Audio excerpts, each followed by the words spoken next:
আসসালামু আলাইকুম। চলুন দেখা যাক জাতীয় নিউজে আমাদের কি থাকছে। প্রণবের জন্য ইলিশ রাঁধলেন হাসিনা। কঠোর হাতে দেশ পরিচালনার মতো গুরুদায়িত্ব পালনের ফাঁকে মাঝে মধ্যেই শোনা যায় তার রান্নার প্রীতির কথা।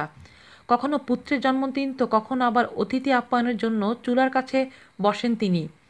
শুধু নিজের বাড়িতে নয়, রাষ্ট্রীয় সফরে গিয়ে উকি দিয়েছেন সেই দেশের হেসেলে প্রধানমন্ত্রী। বর্তমানে ভারত সফরে রয়েছেন প্রধানমন্ত্রী শেখ হাসিনা। সেখানে তিনি ভারতের রাষ্ট্রপতি প্রণব মুখার্জির রাইসিনা ঝিলে আতিথেয়তা গ্রহণ করেছেন। কোনো বিদেশি রাষ্ট্রপ্রধান হিসেবে এই প্রথম কাউকে রাইসিনা হিলে থাকার সম্মান দেওয়া হলো।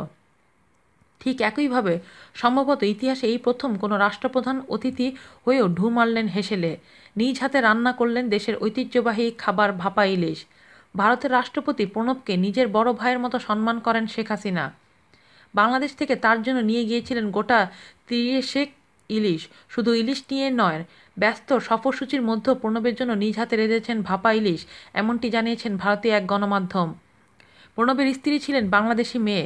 সেই সূত্রে ঠাট্টা করে প্রণবকে বাংলার জামাই বলেন শেখ হাসিনা। রাষ্ট্রপতি ভবনে গতকাল প্রধানমন্ত্রীর সম্মানে এক নৈশভোজের আয়োজন করেছিলেন প্রণব। শেখ হাসিনার সঙ্গে ঢাকা থেকে সফরসঙ্গী হিসেবে গিয়েছিলেন 6 জন বাঘা পাচক। তারই ইলিশের 3 ধরনের পদ রেঁধেছেন। দাদা প্রণবের অনেক পছন্দের মেনু ভাপা ইলিশ রান্নায় প্রধানমন্ত্রী নিজেই হাত লাগান। প্রধানমন্ত্রী শেখ হাসিনা বাংলাদেশ থেকে নিয়ে গিয়েছিলেন পদ্মার ইলিশ। সঙ্গে ছিল মমতার জন্য জামদানি শাড়ি ও প্রণবের জন্য ঢাকাই মসলিনের পাঞ্জাবি। সন্ধ্যায় দুজনের হাতেই উপহার তুলে দেন হাসিনা। মমতাও হাসিনার হাতে তুলে দিয়েছিলেন রাধারমণ মল্লিকের মিষ্টি ও শাল। কী উপহার পেলেন রহস্য রেখে মমতার উত্তর, গিফটের কথা কেউ বলে নাকি।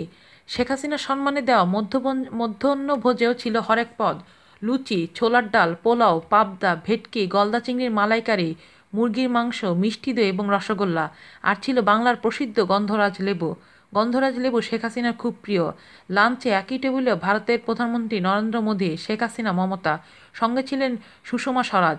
একটু দূরে অন্য একটি টেবিলে তৃণমূল সাংসদ সুগতা বসু, কেন্দ্রীয় প্রতিমন্ত্রী বাবুল সুপ্রিয় এবং বিজেপি সাংসদ রূপা গঙ্গোপাধ্যায়।